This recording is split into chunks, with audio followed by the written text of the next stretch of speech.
Pernah kepikiran nggak sih, kenapa ya ada brand yang rasanya tuh hidup banget di media sosial? Nah, hari ini kita bakal bongkar rahasianya. Tenang, ini bukan sihir kok, tapi sebuah cetak biru yang akan kita bedah bareng-bareng, langkah demi langkah buat ngebangun identitas yang benar-benar nyambung sama audiens kamu. Oke, kita mulai dari pertanyaan mendasar ini. Kalau logo itu ibarat wajah, nah branding itu kepribadiannya. Logo itu penting, jelas, tapi itu cuma puncak gunung es. Yang benar-benar bikin orang jatuh cinta itu, ya perasaan yang kamu ciptakan di setiap interaksi. Itulah jiwa dari branding yang sesungguhnya.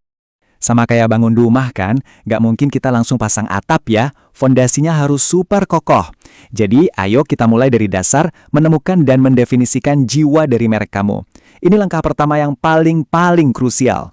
Coba deh bayangin merek kamu masuk ke sebuah ruangan terus mulai ngobrol. Gimana suaranya? Apakah kayak profesor yang bijak, teman yang asik dan jenaka, atau mentor yang penuh empati? Nah, konsistensi suara ini di setiap caption, setiap balasan komen, itu yang mengubah merek dari sekedar logo jadi kepribadian yang bisa diajak ngobrol. Di dunia media sosial yang super rame ini, perhatian itu ibarat mata uang. Dan scroll stopping power, kemampuan buat bikin orang berhenti nge-scroll, adalah cara kamu buat dapetin itu. Identitas visual yang kuat, palet warna yang khas, font yang konsisten, itu semua tuh kayak sidik jari merek kamu. Tujuannya, biar orang langsung berhenti dan mikir, ah gue tahu nih siapa punya, bahkan sebelum mereka baca satu kata pun. Gini deh, bayangin audiens kamu lagi berlayar di lautan konten yang gak ada habisnya. Apa yang bikin mereka mau mampir ke pulau kamu? Itulah proposisi nilai. Ini bukan sekedar apa yang kamu jual, tapi lebih ke kenapa mereka harus peduli. Merek yang hebat itu nggak jualan produk, mereka itu jualan solusi, inspirasi, atau hiburan. Pada akhirnya, ya semuanya kembali ke pertanyaan simpel ini. Di balik setiap scroll, setiap tab, audiens kamu secara nggak sadar bertanya, kenapa ini penting buat gue? Nah, tugas kita sebagai pembangun merek adalah ngejawab pertanyaan itu dengan begitu meyakinkan sampai mereka nggak punya pilihan lain selain berhenti dan dengerin. Oke, fondasi udah siap. Sekarang, waktunya kita bangun kerangkanya. Biar audiens kamu nggak bosen dan terus datang lagi, strategi konten kamu harus ditopang sama 4 pilar yang kokoh ini. Yuk, kita lihat satu persatu. Kuncinya itu keseimbangan, kayak diet yang sehat gitu. Konten edukasi itu membangun kepercayaan. Inspirasi menyentuh hati. Hiburan bikin kamu diingat. Dan promosi yang cerdas, yang fokusnya ke solusi, bukan cuma produk, itu bakal mendorong penjualan secara alami. Keempatnya ini kerja bareng buat menciptakan merek yang utuh. Coba deh, pilar mana nih yang paling sering kamu lupain? Kamu udah punya pesan yang kuat, pilar konten yang solid. Tapi, kamu nggak akan pakai setelan jas ke pesta pantai kan? Nah, di media sosial juga gitu. Setiap platform itu panggung yang beda, dengan audiens dan etiketnya sendiri. Pendekatan satu untuk semua, jaminan nggak akan berhasil di sini. Perbedaannya kelihatan jelas banget kan? Instagram itu galeri seni kamu.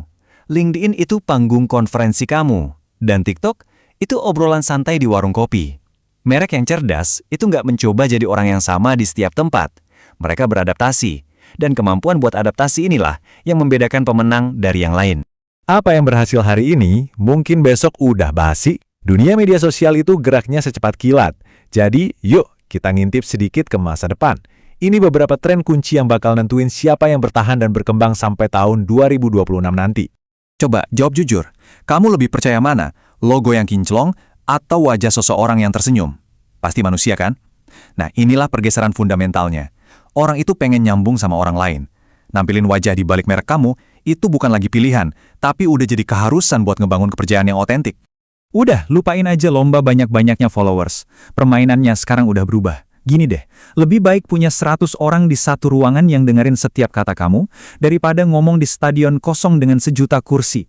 Komunitas yang loyal dan aktif itu aset kamu yang paling berharga, kualitas selalu dan akan selalu ngalahin kuantitas.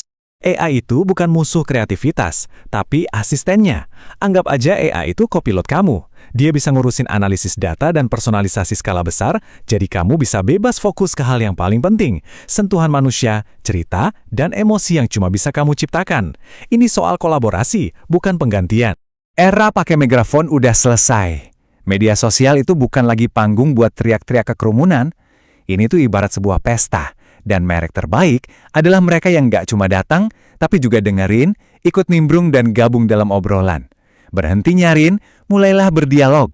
Kita udah nyusun cetak birunya. Tapi gimana kita tahu kalau bangunan kita ini kokoh? Langkah terakhir adalah ngukur kesuksesan. Dan ini bukan soal angka-angka semu yang cuma bikin senang ego, tapi soal metrik yang benar-benar nunjukin dampaknya. Nah, ini nih perbedaan krusialnya. Likes itu kayak kalori kosong. Enak dilihat, tapi nggak bergizi. Fokus ke metrik yang bermakna. Tingkat keterlibatan nunjukin siapa yang beneran peduli. Share of voice ngasih tahu seberapa besar porsi obrolan di industri kamu yang kamu kuasai.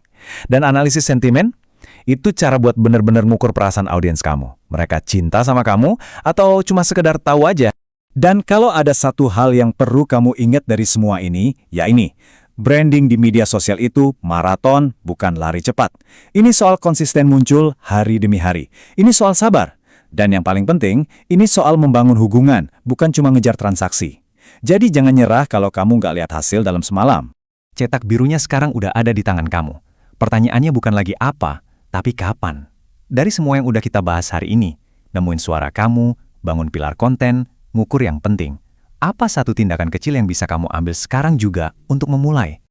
Jangan nunggu besok. Langkah pertama kamu dimulai hari ini.